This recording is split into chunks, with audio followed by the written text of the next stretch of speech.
क्या राहुल गांधी केजरीवाल की राह पर चल रहे हैं? राहुल के कट्टर समर्थक इस बात पर जोर देते हैं कि केजरीवाल के राजनेताओं के बीच डिसरप्टिव नेता के रूप में उभरने से बहुत पहले ही गांधी परिवार के वंशज ने केजरीवाल को मात देने की योजना बना ली थी।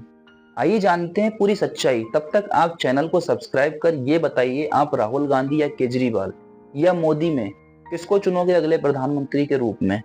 आइए शुरू से शुरुआत करते हैं। 4 दिसंबर 2013 को जब अरविंद केजरीवाल की पहली आम आदमी पार्टी ने दिल्ली विधानसभा में 28 सीटें जीतकर हर पॉलिस्टर गलत साबित कर दिया, तो राहुल गांधी ने कहा कि वे केजरीवाल की सफलता से सीखेंगे। करीब 11 साल बाद राहुल गांधी दिल्ली के मुख्यमंत्री की शैली में केजरीवाल से बेहतर प्रदर्शन कर रहे हैं और उससे भी कहीं ज्यादा।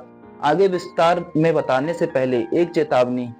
राहुल के मुख्य समर्थक इस बात पर जोर देते हैं कि केजरीवाल के राजनेताओं के बीच डिसरप्टिव के रूप में उभरने से बहुत पहले ही गांधी परिवार के वंशज ने केजरीवाल को मात देने की योजना बना ली थी। ऐसा हुआ था कि राहुल उत्प्रेरक कांग्रेस के पुराने नेताओं की चालों, उनकी मां सोनिया गांधी की सतर्क प्रकृति और उनकी खुद की डायनेस्टिक बैकग्राउंड के कारण फंस गए। आज विपक्ष के नेता के रूप में राहुल लोकसभा के अंदर और बाहर दोनों जगह एक साहसी राजनेता के रूप में एक्सीलेंट प्रदर्शन कर रहे हैं।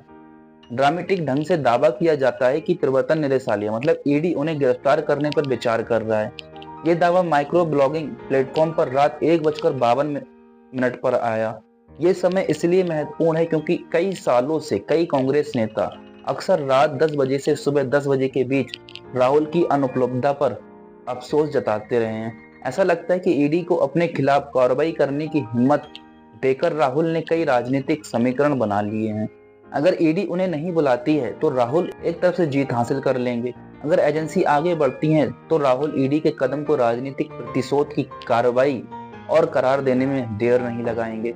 इससे भी महत्वपूर्ण बात यह है कि ईडी इस अंदरूनी और पूर्व सूचना मिलने के राहुल के दावे को विश्वसनीयता मिलेगी। लोकसभा की मौजूदा संरचना ऐसी है कि सत्तारूढ़ गठबंधन के 53% के मुकाबले में संयुक्त विपक्ष 47% का प्रतिनिधित्व करता है। ऐसे में ब्यूरोक्रेसी का एक वर्ग विपक्ष और खासकर विपक्ष के नेता एलओपी के प्रति नरम रुख अपना सकता है। इससे इनकार नहीं किया जा सकता कि 2012-2014 के केजरीवाल की तरह राहुल का प्रधानमंत्री नरेंद्र मोदी पर कुछ कारोबारी घरानों से कथित नजदीकी का लगातार हमला लगातार जारी रहा है और कुछ हद तक सफल भी रहा। लोकसभा चुनाव प्रचार के दौरान पीएम मोदी ने कुछ खास आधुनिक घरानों को कांग्रेस और विपक्ष के लिए धन जुटाने वाले के रूप में जोड़ने की कोशिश की। मोदी की टिप्पणी को राहुल के दबाव में एक झटके में की गई प्रतिक्रियाओं के रूप में देखा गया। विपक्ष के नेता अपने लोकसभा भाषणों में कारोबारी घरानों का नाम लेने से लगातार जुटे रहे हैं। हर बार जब भी वे अध्यक्ष या सत्ता पक्ष विरोध करता है, राहुल का कथित लेन देन का आरोप जोर पकड़ता है।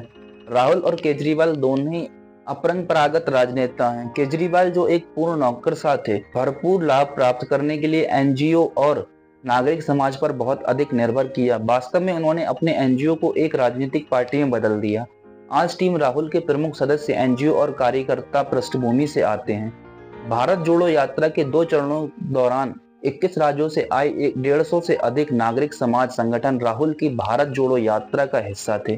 पिछले कुछ महीनों में राहुल ने जानबूझकर मोदी के खिलाफ एक लोकप्रिय व्यक्ति बनाने की बजाय ध्रुवीकरण करने वाला चेहरा बनाने की कोशिश की है। 2014 के केजरीवाल की तरह वे हर मंच पर मोदी को चुनौती देते हैं। केजरीवाल ने वास्तव में 2014 में वाराणसी लोकसभा क्षेत्र में मोदी के खिलाफ चुनाव लड़ा था। कांग्रेस में कई लोगों को मानना है कि अगर राहुल या प्रियंका गांधी 2024 में वाराणसी से चुनाव लड़ने की हिम्मत करते तो वे मोदी को हरा सकते थे। अगर कोई बनारस से ये वीडियो मेरी देख रहा है तो आप अपनी कमेंट करके अपनी राय जरूर दें कि वहां पर अगर राहुल गांधी चुनाव लड़ते तो क्या होता।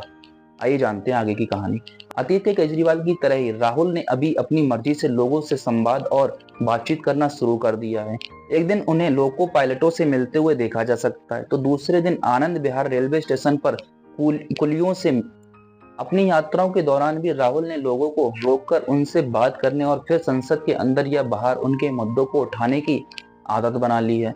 आसान पहुंच और सीधे संवाद की ये धारणा राहुल को उन लोगों पर बड़ा लाभ दे रही है जो सुरक्षा व्यवस्था और सलाह को उचित महत्व देते हैं। राहुल की ट्रेडमार्क सफेद टी शर्ट पहनने की जिद ने मफलर पर भारी पड़ गई।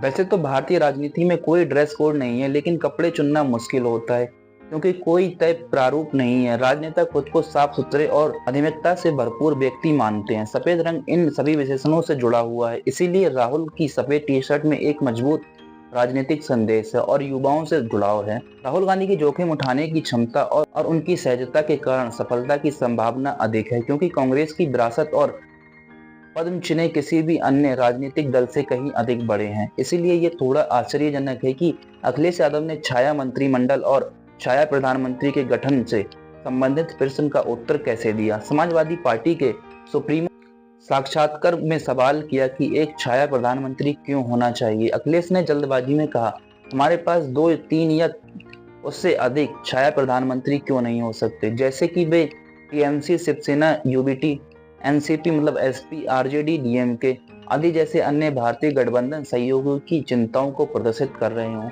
यदि कांग्रेस महाराष्ट्र, हरियाणा और झारखंड के विधानसभा चुनावों में अच्छा प्रदर्शन करती है तो विपक्षी खेमे में राहुल गांधी का प्रथम स्थान पर उभरना और भी कारगर साबित होगा।